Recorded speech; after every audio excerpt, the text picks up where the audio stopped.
लोगों ने सुना है 56 लाख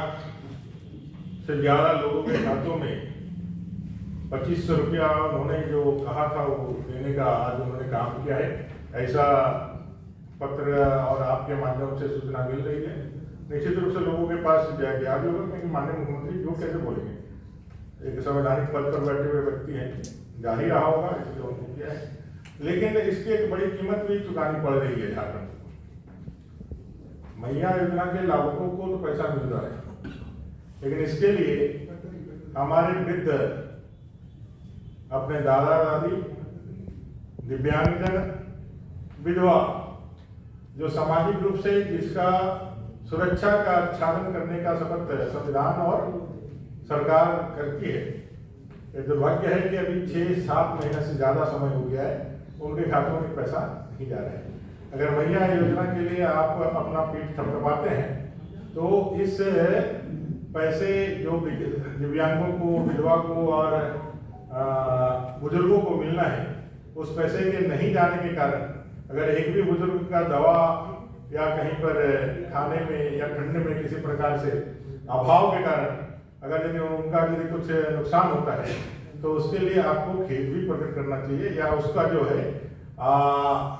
जो पाप लगता है सरकार को उसको भी स्वीकार करना चाहिए कि आपके कारण वो नहीं हुआ। स्थितियां ऐसी है,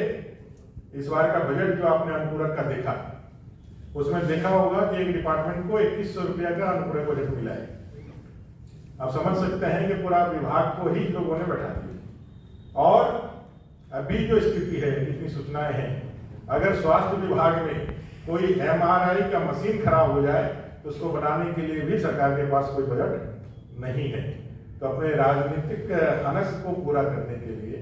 आप जरूर कीजिए उसको। आपने वायदा किया था, जनता ने आपको मैंडेट किया है, हम उसका स्वागत करते हैं, आपको अभिनंदन भी करते हैं। 5 साल सरकार अच्छे से चलाइए, इसके लिए शुभकामनाएं भी देते हैं। लेकिन आप अपने हनक को पूरा करने के लिए बाकी सारे सिस्टम को अगर बैठा दें, सारी चीजों को यदि आप एकदम से कॉलेप्स कर दें तो झारखंड की राजनीति में एक ऐसा गंभीर दौर आएगा जिसमें सिस्टम जो है पूरी तरह से पैरालाइज हो जाएगी। देश के संविधान में लागू हुई 75 गौरवशाली वर्ष के पूर्ण होने पर संविधान गौरव अभियान संपूर्ण देश में 11 जनवरी से लेकर 25 जनवरी तक एक उत्सव के रूप में मनाने का निर्णय हुआ है। भारतीय लोकतंत्र की जो आधार बिंदु है वो हमारा संविधान है, और विश्व के इस सबसे बड़े लोकतंत्र को, इस गणतंत्र को असफलतापूर्वक विश्व की 5वीं अर्थव्यवस्था बनने का गौरव प्राप्त हुआ है तो ये संविधान है। ये संविधान के कारण एक साधारण जनजातीय महिला आज देश की प्रथम नागरिक के रूप में, राष्ट्रपति के रूप में, जहां भारत के गौरव गाथा और ज्ञान को आगे बढ़ा रही है, वहीं एक चाय बेचने वाला देश का प्रधानमंत्री बनकर के देश के आगे बढ़ाते हुए उसे पूरे विश्व में उनके गौरव गाथा को स्थापित करने के लिए आगे बढ़ रहे हैं। एक आम आदमी के जीवन में परिवर्तन लाने वाला, हजारों सालों के गुलामी से देश को बाहर निकाल करके एक नागरिक के रूप में उसकी संप्रभुता को अखंडित रख करके एक संप्रभु बना करके इस भारत को महान बनाने में जो योगदान संविधान का रहा है, और इस संविधान के निर्माता के रूप में डॉक्टर बाबा साहेब आम्बेडकर का जो योगदान रहा है वो किसी से छिपा हुआ नहीं है। लेकिन अभी भी संविधान और संविधान के रचयिता बाबा साहेब आम्बेडकर के विषय में पूरे समाज में जो चेतना, जो उनका विचार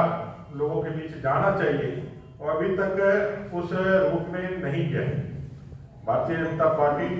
संविधान रचयिता बाबा साहेब आम्बेडकर के उन तमाम जीवन के आयामों को, उन तमाम लक्ष्यों को जो उन्होंने अपने जीवन में रखा था और जिसके संघर्ष और जिनके बलिदान के स्वरूप आज हम यहाँ पहुंचे हैं, उसको जनता से रूबरू कराने का काम करेगी। बाबा साहेब आम्बेडकर का संविधान के निर्माण के समय जो उनका राष्ट्रवादी विचार था वो कैसे प्रस्फुटित होता है वो भी लोगों को जानकारी होना चाहिए। कांग्रेस ने देश के संविधान के निर्माण में धर्म आरक्षण नीति लागू कराने का संकल्प व्यक्त किया था, लेकिन बाबा साहेब आम्बेडकर का ही प्रतिरोध था कि धर्म आधारित आरक्षण नीति नहीं बन पाई और उन्होंने एक वर्गीकरण किया जातियों का और उसके आधार पर आरक्षण दिया। बाबा साहब आम्बेडकर के सम्मान को, बाबा साहब आम्बेडकर के मान को भारतीय जनता पार्टी ने ही स्थापित की। कांग्रेस ने बाबा साहब आम्बेडकर के मृत्यु उपरांत, महापरिनिर्वाण के उपरांत दिल्ली के अंदर 2 गज जमीन भी नहीं दी उनको अंतिम संस्कार करने के लिए। उनको अपने अंतिम संस्कार करने के लिए उनके श्रद्धालुओं को बॉम्बे जुहू तक जाना पड़ा। उनके जीवन के 5 प्रमुख स्थानों को कभी कांग्रेस ने कोई सम्मान नहीं दिया। उनको भारत रत्न से भी नवाजने का काम उन्होंने कभी नहीं किया। वो जब जीवन में थे, अपने सशरीर थे, उन्होंने जो भी चुनाव लड़ी उसको कांग्रेस ने हराने का काम किया। ऐसे बाबा साहेब आम्बेडकर के तिरस्कार को हमेशा अपना अभिमान मानने वाले कांग्रेस और कांग्रेस के लोगों के इस दोहरे चरित्र को भी दुनिया के सामने जनता के समक्ष रखने के लिए और भारतीय जनता पार्टी ने इस महामानव के गौरव के लिए, इस महामानव के जीवन के आयामों को जनता के सामने रख करके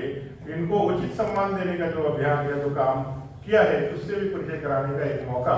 देश की जनता को देना हम चाहते हैं, ताकि संविधान के नाम पर, बाबा साहब आम्बेडकर के नाम पर जो लोग आज देश को विखंडित करने का और इसको गलत तरीके से सिर्फ उनके सहानुभूति को अपना राजनीतिक हथियार बनाने का कुचेष्टा कर रहे हैं, उनका भी पर्दाफाश हो सके। बाबा साहब आम्बेडकर जी ने 370 का तब भी विरोध किया था जब कांग्रेस ने इस के माध्यम से अपनी तुष्टिकरण की राजनीति की नींव, बीजारोपण इस भारतीय राजनीति में किया था, तब भी उन्होंने विरोध किया था। ऐसे कई एक पहलू, अनसुने पहलू जो आम जनमानस तक नहीं मालूम है, उसको हम लोग नीचे गांव तक लेकर के जाने वाले हैं, हर मंडल तक, हर कोले तक लेके जाने वाले हैं।